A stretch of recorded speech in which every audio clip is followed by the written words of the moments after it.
Video monolog aku, Smart ASN, dan instansiku. Assalamualaikum warahmatullahi wabarakatuh. Perkenalkan saya Ratnovita Wulandari, NDH 32, kelompok 4B Angkatan 4, peserta Latsar CPNS Provinsi Jawa Barat tahun 2022. Saya bertugas di Dinas Perindustrian dan Perdagangan Provinsi Jawa Barat sebagai ahli pertama penyuluh perindustrian dan perdagangan.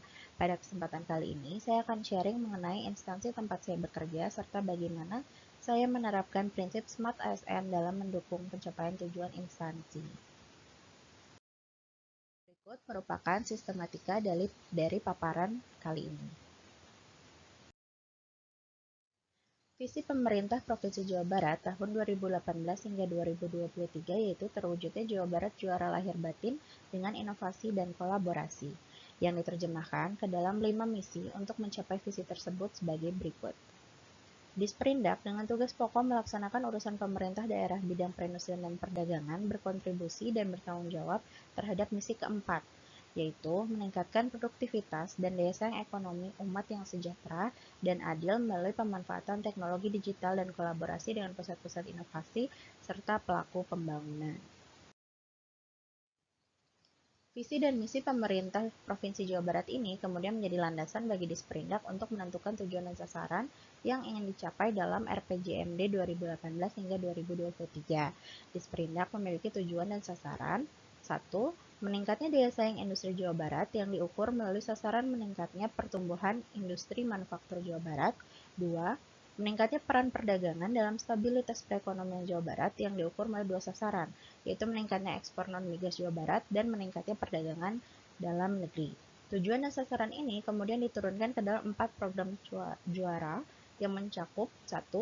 Pasar juara dengan kegiatan strategis pembangunan pasar kreatif dan revitalisasi pasar tradisional.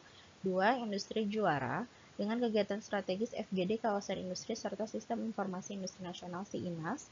3. Logistik juara dengan kegiatan strategis pembangunan pusat distribusi provinsi. Dan 4. Ekspor juara sebagai program pendukung dengan kegiatan strategis eksportir milenial.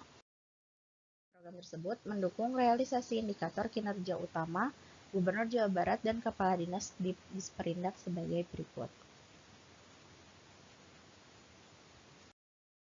Realisasi IKU tersebut, Disperindak Provinsi Jawa Barat saat ini dipimpin oleh Bapak Dr. Indra Sofyan, STMSI, selaku Kepala Dinas serta didukung oleh beberapa bidang yang terdiri dari kesekretariatan, 2 bidang yang bertanggung jawab terhadap urusan industri, dan 3 bidang yang bertanggung jawab terhadap urusan perdagangan, 2 UPTD, dan 4 balai serta kelompok jabatan fungsional. Adapun saya merupakan jabatan fungsional yang ditempatkan di bidang industri, agro, kimia, tekstil, dan aneka.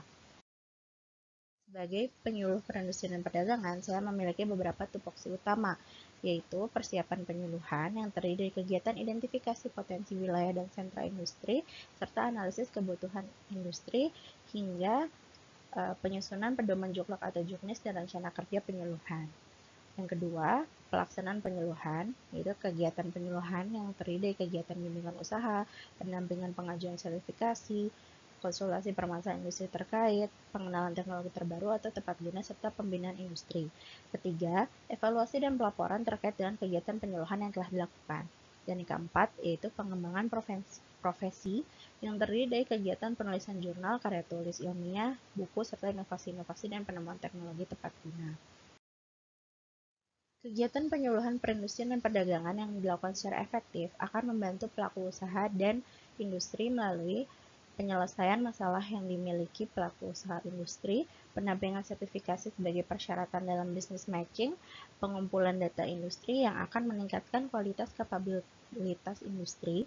Dengan meningkatnya kualitas kapabilitas industri, maka pendapatan industri pun akan meningkat, sehingga daya saing industri di Jawa Barat pun akan meningkat. Namun, untuk memastikan kinerja pelaksanaan tugas sebagai penyuluh perindustrian dan perdagangan jadi lebih baik, maka dilakukan upaya-upaya berikut yang merupakan perwujudan dari Smart ASN, diantaranya menjaga integritas dan profesionalisme sebagai ASN dengan tidak menerima gratifikasi dan suap. Yang kedua, memiliki wawasan global dalam melakukan analisis tren industri. Yang ketiga, pemanfaatan teknologi informasi dalam setiap pekerjaan yang dilakukan. Keempat, memiliki networking yang luas sehingga dapat melakukan kolaborasi dengan berbagai pihak internal maupun eksternal. Serta yang terakhir yaitu memiliki jiwa entrepreneurship dengan jiwa kemandirian, kreatif, inovatif, dengan semangat tinggi dan sigap dalam menghadapi perubahan dan tantangan serta bertanggung jawab dalam pekerjaan. Dengan menjadi Smart ASN berakhlak, peningkatan kinerja dapat diwujudkan, pencapaian tujuan instansi pun dapat didukung secara penuh untuk mewujudkan Smart Governance Indonesia. Hatur nuhun.